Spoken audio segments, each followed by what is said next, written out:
What's up, guys? I'm Jonathan, and I'm the founder of Onboard. Where is it? Boop, right there. I was a semi-pro skater growing up from Tucson, Arizona. Very small town, not as exciting as a lot of other places. And I fell in love with mountain biking.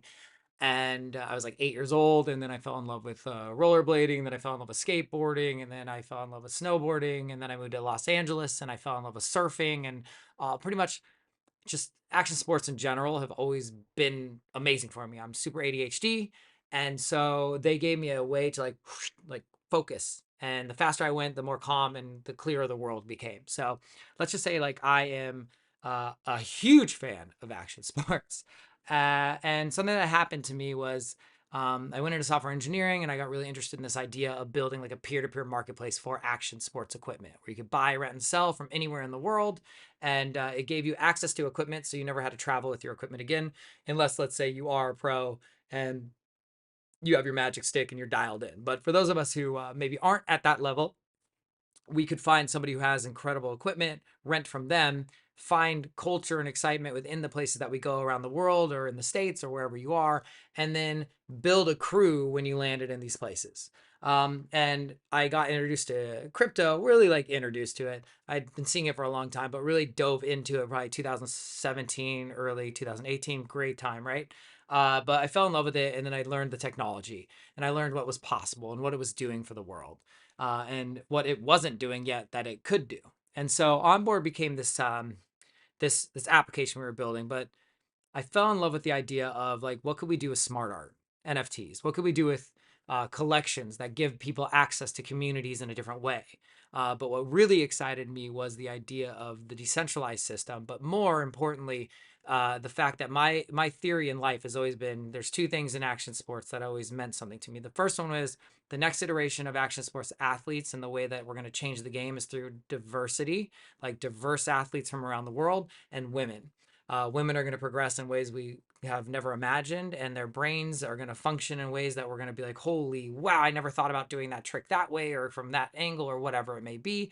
And so what ended up happening was here we are, looking at NFTs, and I thought, okay, the second theory I always had was the most important people in any company are the customers or the users. If it's an application, it's the users. They're the ones that are using it on a daily basis. They're the ones who are bringing value to it. And in the systems that we have, the people who own that company make a lot of money from all these people who are doing all the work underneath them as customers, as consumers, as users, if you will. And so when I looked at the smart art world, the NFT world, what we decided to do was build a few collections. And these collections become your entry into like the world of Onboard. The journey of what I'm going through as a founder or a creator is not an easy one by any means. There's been a lot of struggles. It's been 2.5 years, like creative directing these collections, figuring out what the app is going to look like, figuring out what's the business model. But what I do love is how do we hook up users? And how do we help the community of people that are obsessed with these sports like I'm obsessed with it? And what we realized was if we could build out collections that give people access to it, we can use those pieces to not only give the IP away to the community to see what they want to build with them. Do they want to put them on boards? Do they want to put them on shirts? Do they want to put them on hats? Do they want to build competitions around them? Do they want to do animations? Do they want to build their own art gallery, like with that being the logo? But the other thing was like we have a surf shop in Rockaway, Queens, New York. So what if we decided that we wanted to have some of the characters, and I'd show you a little sneak peek, but I'm not going to show you the whole thing because this is a later drop that we're doing. But imagine you have it on a t-shirt and we put it in our shop and we sell it, profit share to you because you're an owner of the collection. It changes the relationship between consumer and the ones who are like creating the project. All of a sudden now you're not only just consuming, you're actually becoming a creator yourself. And we're looking at ways of like, what if we put your character up on our website? We're going to give you some money for that because you basically own the IP now. So we wanted to change the game. We're also building out within like anything that we raise, any money that we create or we get from like dropping some of these collections, a community like insurance wallet. So if somebody gets hurt that we have that maybe we community sponsored, we're sending them some money from that to help them with their bills. We're doing community sponsorships where we're doing events. And here's the magic: you don't have to be the best at action sports to be part of this. Sponsorships to me are for the people who are the most stoked in the community. Maybe you're a board shaper. Maybe you fix action sports equipment for a living. Maybe you're a content creator and you just love filming. Maybe you're somebody who actually like knows screen printing and you want to build out your own screen printing business with everybody within the community. Like, you're important. Community sponsorships might be the person who's the most stoked in the water. Even if it's a 1 foot day, they're paddling out and they're just fired up, so they get everybody else to want to come out and be a part of it. That's the type of sponsorships we want to do. We want to change the game. We want the community to say, here are the raddest people in the community. Let's sponsor them. So we're dropping something next week. The very first drop. It's basically called the Founders Collection. And for you, we have something called a wild card list that you can become a part of. But we decided to do something a little differently.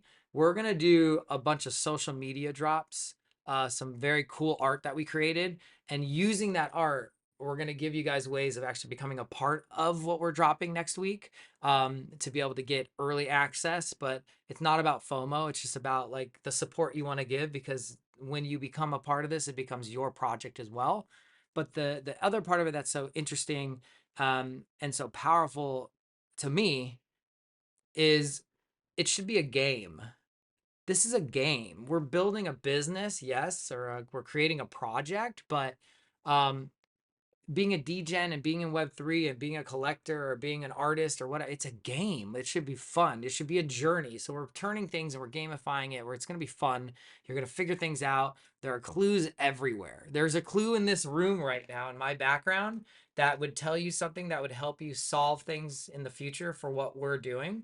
And I think that's what it should be. You should be on a journey, not only as a collector, a journey as an like an action sports enthusiast, a journey as somebody who is doing things in Web3, but also a creator. You should have creation by seeing creative things happening, and you should never be bored. So those are just a few things we're doing. We just did an event on Saturday with 60, 70 people came out to our surf shop, and we promoted a documentary about black surfers in New York. And Nigel, who owns the surf shop, he is actually like the hero of that. He would hate me saying that. He's like the hero of that movie. So amazing stuff in the works. Drops coming in the next 2.5, 3 months. And then our social media, I'm not going to tell you what we're doing yet, but you'll find out on the 1st of February. And every day until we drop our first collection, there's going to be something special and some very interesting clues to help you do something very unique during Mint Day.